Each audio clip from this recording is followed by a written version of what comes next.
So my country cousin. Okay, so my friend Anthony showed up over here tonight, and he's been down to the Pay Lake. He's been fishing all evening, and he's caught us a bunch of catfish. Me and him made a bargain. I get the catfish, and he got a couple of bucks. We're going to show them to you right quick.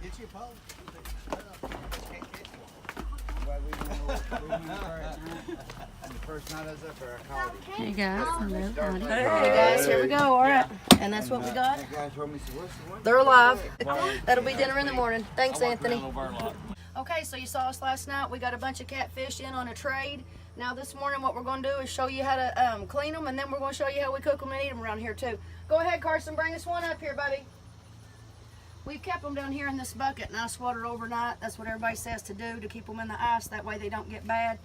Now these are fresh catfish caught out of the pond right here local in eastern Kentucky.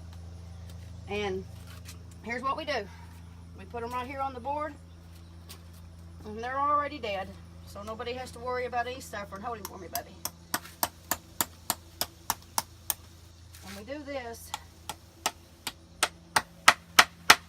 That way you can pull around on him without him moving around. And Lavonnie's going to make the cuts. Show him what you do. Alright, so first what you want to do is feel these bones right here. Not really sure what they're called, but this little bump right here on both sides. And then you take and you make a cut going straight across right here, right up above that. The main reason why you want to do that is because you don't want to get their guts.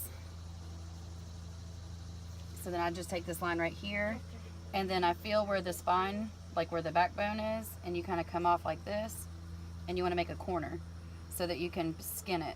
And then what I also do is I come back around here. And I think it's a lot easier if you have a nice sharp knife. It has to be really sharp. And then it come all the way down. And then you do the same thing on this side. And we also, we learned this from our friend Mickey about 2 years ago. Yep, she come over and taught us how to do it. You want to make sure that the inserts are pretty, not real deep, but like deep enough to where the skin is punctured. Make sure the so that you can skin is cut through. Yeah. Yeah. I think that's important too. Yeah. You ready? Right, there we go. Yep. And then I'm going to jump in here and take this pair of pliers here, and we'll just Start at that corner. We like to start right here at the corner. And when you pull it, you want to pull up. That's what they say, is it works a little better if you pull up. So we're gonna, that's basically how we started it. That's a big one. That's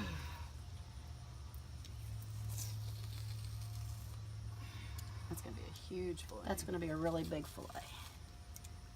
And we'll pull up. There we go. Okay, that's how you get the skin off, and now Lavonnie's gonna show you how to fillet it. Okay, so the first thing you want to do is start with this insert down the back, and the reason why is because you want to be able to find like the spinal cord, and you want to follow the rib cage down. So we're gonna cut right down here in the middle, and you kind of put your finger in there and feel around. Look. This is a huge piece of meat, so it's going to be a little bit harder for us to find his Show them in bone. here and look. You kind of come in here, and if you look inside that groove right behind this fin, you can find that bone, and that's what you want to separate your fillets, and it'll make the fillet look like it came from the store.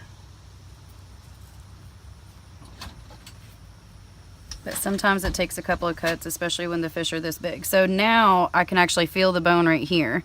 So now I want to go and decide what side it's on. Okay, so that's going to be the right side right here. And then we're also going to go ahead and cut down the left side too. That way we can distinctly like tell where the bone is, pretty much. Do a right and a left side of the backbone. So this is what that's going to look like. Here, right here is that little rib cage, backbone, whatever it is. And so you have your right side and your left side. And now you just kind of make slices going down to make your meat. Find the rib cage and just slowly cut it off. That's what we do, and it seems to work out great. This is what we've got so far. We've got us a decent pan full here, and we're just right outside the back door here at Granny's house. We've got the water hose, and got the garden and the building, and my brand new mower. Hey, honey. And then back around to Lala over here in the shade. She's the filleter, she's the finesser, she's the one with the patience. Okay, so we brought you back because we're almost done. We've got this side already out, but Lavonnie's kind of wanting to come around here actually and show them.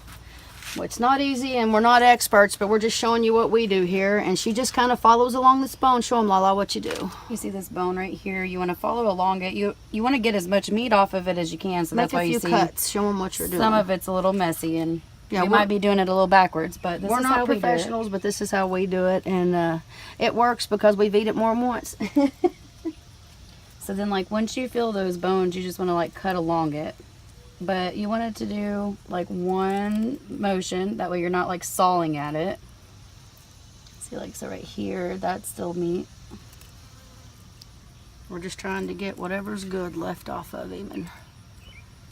But you want to be careful because you don't want to get its guts. So Yeah. you got to find the rib cage and you got to follow down it. This is the most scariest part up here because you really want to be careful around this belly area. But here's what we came off with. Here, Ash. This is what a fillet looks like from this guy. And I think Lavani did a pretty good job. That's a nice big fillet. And that's what this one will look like too.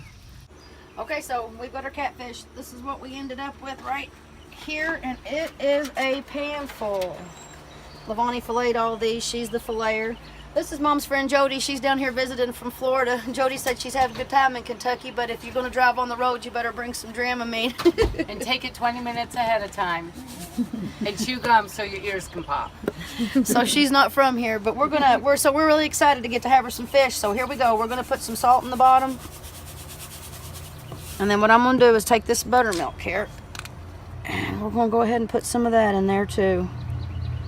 And I'm hoping with everything in me that they all fit.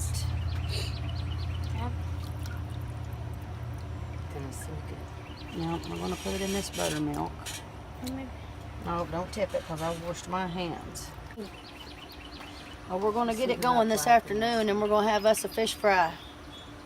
Here we go. You saw us earlier today. We got the catfish. Been letting it soak in this buttermilk here all afternoon. What is it? 7 o'clock we started. No, it's been 6-7 hours. I think it's good. We took some flour. We took some cornmeal. And I took a little bit of this seasoning here that we like to use, and we poured it all in here with a little bit of salt. No lard this time. We went with straight vegetable oil. This catfish was caught local. We told you that. And here's what Lavani's doing it. She's got a big cast iron skillet here, and we're just lightly breading it. Gonna fry it and then turn it over, and this is what we're ending up with. And we're gonna have a couple of platefuls because we got a house full of youngins to feed and some other family too. And once again, thanks, Anthony. Okay, so here's what we got going on. You saw how we got the catfish. Here's a couple of more fillets. These are some of the smaller ones that I was wanting to use. So instead of frying them, we're going to have an alternate ending to this video. This is going to be a lemon pepper catfish. So here's what I got going on. I got a little bit of butter, and whenever I say a little bit of butter, I'm going to say maybe 2 tablespoons. A little bit. I melted it. It's in a glass jar. I've got about 4 cloves of garlic cut up here.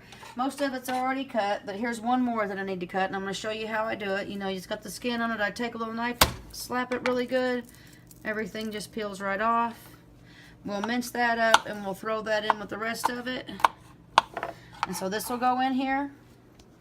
I'll put it all in here together. Okay, this is going to be my marinade. I'm going to whisk it around a little bit, you know, kind of hillbilly style with a knife. We're not real picky around here. Then I did get some fresh lemons. I had to go all the way to the big city of Moorhead to get these because they are kind of hard to come by around here every now and then. So I'm going to juice these up, and all this juice, I'm just going to take it all, and I'm going to put it straight in here. You know, you get the idea. I'm going to use all 4 of these lemons. I'm going to juice them all. They're going to go into this. Only thing else I'm going to use, I got a little bit of garlic pepper or lemon pepper seasoning. This is just your general Walmart brand there. I'm not real picky about the lemon pepper. But I'm only going to use maybe, I don't know, maybe about a tablespoon. And put that in there too. And I'm going to take a little bit of garlic salt. And that's just because I like that stuff. I think it goes good with fish. That's going to go in there too. I don't know, maybe a tablespoon-ish. Then I'm going to take this pepper here and I'm going to give it 3 or 4, 5 cranks. And that's what's going to go in here. After I get the lemons all juiced up, you'll get to see that in a second. I'm going to keep squeezing those. And then after I get that taken care of, I'm just going to take our fillets and they're going to go in here. We're going to let them sit in there. I'm going to leave them in that overnight, and we're going to cook them, and I'm going to show you that part tomorrow, and we're going to have them for dinner, and this will be the alternate catfish dinner video. No frying. I'm going to bake them. I'll show you that tomorrow. See you then. Okay, so it's time to cook the catfish. We got the lemon pepper marinating in the refrigerator. I'm going to take a little piece of aluminum foil, about that much. I'm going to kind of crumble it up like that, and then I'm going to lay it out on a cookie sheet. I got some other things going up here, a couple of little side dishes and this and that, but this is going to be how we make the fish. I showed you yesterday how I put it in the marinade.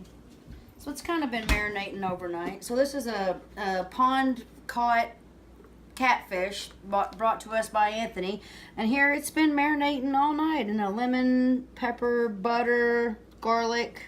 It's pretty much it. Lemon, pepper, lemon, pepper, butter, yumminess. So what I'm going to do, I got my foil. I like to crumple it because it keeps the fish from sticking. But I am going to go ahead and do this extra little measure here just because I don't want to deal with some sticky fish. Fish is kind of flaky and, well, you know how it does. I've already washed my hands, so here's the fillets. I'm going to bust them out, and I'm going to leave the garlic and the lemon and whatever's on them. And put the little ones in the middle, I think. Put the fatter ones on the outside. You see the lemon, butter, garlic, pepper yumminess is still there. We're just going to leave it. And then I think what I should do at this point is probably drizzle it. And what I'm going to do is sometime during the cooking, at some point in time, I'm going to check it again and see if we might be able to throw a little bit more on there. Here, but we got the oven set at about 425. We're going to go ahead and bake the fish. You can see I've got it, the marinade poured on it, and here's just the fillets laid out. And we're just going to bake it for about, what, Filoni, 20 minutes? Yep. Okay, we're going to put that in there at 400, 425, 400, and we're going to let it go for about, better check it in 15 minutes. I'm going to touch it with my finger. If it looks a little done, we're going to quit right then. I'm real picky about not overcooking fish, so we'll see. Lemon pepper catfish, it's on the way. In there a couple minutes. Watch out, boys, it's really hot. Only thing that Aunt Lori wants to do is I just kind of want to make sure that it's getting there. Oh yeah, it needs another couple minutes. I don't even think I'm going to turn it over. It's nice and marinated. It's in its juice good. Let's put it back in there for just a few more minutes. And then it's going to be ready to eat dinner. Okay, guys, so we think it's done. It's been in here about, what, 20 minutes on 350. We watched it and been looking at it. I think, and here's how you tell. So this is the catfish, and if you can take it and it goes ahead and spreads, it's done. It's nice and flaky. That's going to be a nice piece of fish. You know, you can tell they're done. I don't want to mess them all up. But we didn't make very many. But this right here is what we got from Anthony, and this was our alternate catfish ending. This is not fried. This is baked. We're about to make Mommy a plate. What I did do is we had some leftover soup beans here. And I took the pinto beans and I mashed them down, and I put a little bit of flour and some saltine crackers and an egg in there. And I made bean cakes, if you will. They're not really tater cakes. They're more like a bean cake. And then Lavani made homemade crescent rolls. I've got couscous here. And what this is in here that we're boiling down is some pickled beans. And I'd like to say that I made them myself, but I can't. That'd be a lie. I got these from the flea market over at Paintsville. It's a blonde-headed lady that stands over there, and she sells pickled beans and pickled corn and pickled eggs. Anyway, I'm a big fan of her product. She also makes fresh, home-turned butter that you can buy out of a cooler. Big fan of that. Anyway, she's over at the, what is it, the Bull Creek? Mm-hmm. The Bull Creek Flea Market, and I don't know her name or nothing, but she's a blonde-headed lady there at the end of the flea market, and she's got all this good pickled food and other kind of jarred food that Mommy don't do so much. Mommy's not a big fan of pickled, so I gotta take it where I can get it. But these are pickled beans, and here we're gonna make Mommy a plate, and we'll show you that. We're ready to eat. Catfish is done. It's over. Dinner's ready. We've got a lemon pepper catfish fillet here, and I'm gonna put that on the plate. Looks kind of pretty. That one's gonna be for Mom. Yeah, I know fingers, but we're gonna feed Mommy first. This is not a salmon cake. These are bean cakes. I used pinto beans and an egg, and I fried those. So she's going to get one of those that's gluten-free because Mom can't eat gluten, so we know she can have that. Here's the pickled beans I got from the lady at the flea market. We're not going to tell Mommy they're pickled. We're just going to put them on the We're just going to put them on the plate and see how it goes. Mommy's not the biggest fan of pickled stuff, so you'll find that out. And here's couscous, and it does have a little bit of gluten in it, so don't let me lie to you and tell you it's gluten-free. But it's real minimal, and we're only going to give Mom a little bite. And she already knows what she can handle and what she can't, so don't let me be an advertisement for gluten-free food, because it's not. But we're got a nice little lemon pepper catfish fillet. This is a pinto bean tater cake, couscous, and pickled green beans from the flea market over in Bull Creek, over in Prestonsburg, on the other side of Paintsville. And that's going to be our dinner, and we'll get Nikki and Casey up here in a minute and see what they think of it too. Alright, so we've got us a plate here. We've got pickled beans and couscous and lemon pepper fish. Everybody take a bite of the fish. Let's see what we think of it first, I guess. I'm eating the bite right now. Casey swore it wasn't fish. I swear it is. That lady over at Bull Creek, I just want to give her a shout out one more time because these pickled beans are really, really good. They go real good with the catfish. I've got And the couscous. Yeah, I got a pinto bean cake here. Everybody like that? I'm eating one right now. Yeah. So, looks like the lemon pepper catfish gets a thumbs up. You like it better than fried? Which way do you like it better? No, I like it like this. I think I do too. That lemon pepper is really good. You can get That's a anything good fried. piece of fish. Anybody can fry a piece of fish. This here marinated, this is where it was at. We just want to let you know we enjoyed it. See? What'd you think, Nick? It was good. Make your tongue slap your brains out. Yeah. Casey? It's good. Eating speaks louder than words. That's what I That's say. right. It's 50. Mommy eat hers too. There it is.